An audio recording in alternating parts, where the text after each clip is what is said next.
Okay, three dynamics to apostasy. The abandonment of our allegiance or duty to God. How does it happen? We talked about rebellion, the carnal mind that we're all born with. We're set up good for that type of rebellion, to rebel against the law of God, because we're not subject to it. That's the natural way we come into the world. Okay, the second one is confusion. You know, I am convinced when it comes to religion, people love to be confused. They love it.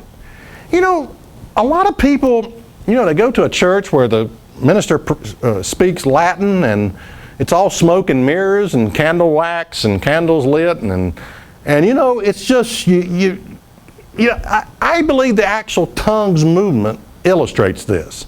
That people can sit in a church and hear a bunch of gibberish and no one understands a single word. Everybody's confused, you know. What did he say? I can't understand that. Oh, he's speaking in tongues. Isn't it spiritual?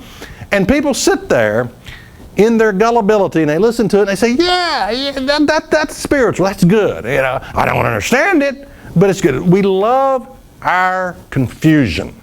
We love to be confused when it comes to religion. And this makes up the second part of the dynamics to apostasy, the fact that we love confusion. We're born with a carnal mind and then we love to be confused when it comes to religion. Now, do you know why we love to be confused when it comes to religion? Well, if I don't know, well then I don't know. I'm not held accountable if I don't know. I'm confused. I'm I can't say that. Okay.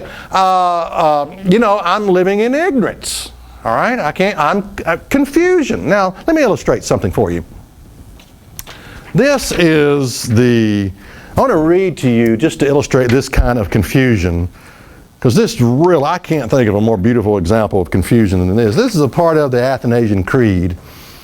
It says this, it says, whosoever will be saved, before all things it is necessary that he hold the Catholic faith. That's sort of a biased opinion there. You got to hold the Catholic faith to be saved. Okay. Which faith, except everyone do keep whole and undefiled, without doubt he shall perish everlasting. Everlasting, that's a long time. And the Catholic faith is this, that we worship one God in Trinity, and Trinity in unity, neither confounding the person nor dividing the substance. Neither confounding the person nor dividing the substance. Okay. For there is one person of the Father, another of the Son, another of the Holy Spirit, but the Godhead of the Father, of the Son, and of the Holy Spirit is all one. The glory equal and the majestic co-eternal the majesty co-eternal, such as the Father is, such as the Son is, such as the Holy Spirit is, the Father uncreated, the Son uncreated, the Holy Spirit uncreated, the Father incomprehensible, the Son incomprehensible, and the Holy Spirit incomprehensible. Do you know what that means? Incomprehensible? It means you can't understand it. Okay. The Father eternal, the Son eternal, and the Holy Spirit eternal, and yet there are not three eternals, but one eternal, and also there are not three uncreated, nor three incomprehensibles, but one uncreated and one incomprehensible. So likewise, the Father is almighty, the Son is almighty, and the Holy Spirit is almighty, and yet there are not three almighties, but one almighty. And it goes on and on and on like this. I mean, it just keeps on and on and on and on and on and on. You know, and your eyes start spinning around, and the pinball machine goes tilt, and you don't even... But it concludes by saying this. It says, he therefore that will be saved must thus think of the Trinity. Now, in order to be saved, I gotta think this. First of all, I need to understand it. Did you understand it? I didn't. It would take me a lifetime to understand that. You know, we love to be confused.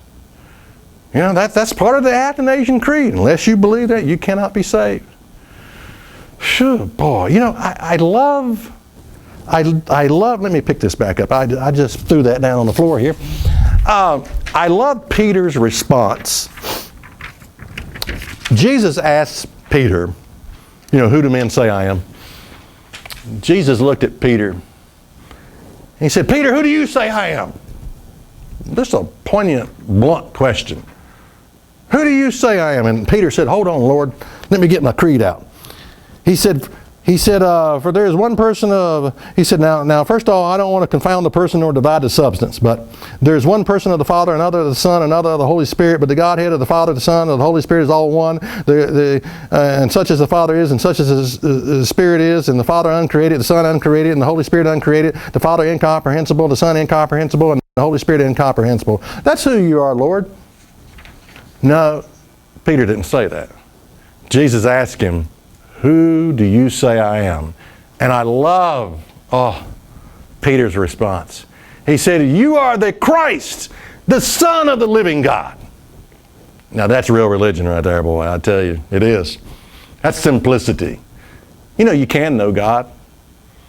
You'll never know God by studying the Athanasian Creed, I can guarantee you that. But, you know, we love to be confused. Okay, next time I'm going to talk about the third dynamics of apostasy, the abandonment of our allegiance and duty to God, and that is pretense. Pretense. Is that really in the Bible?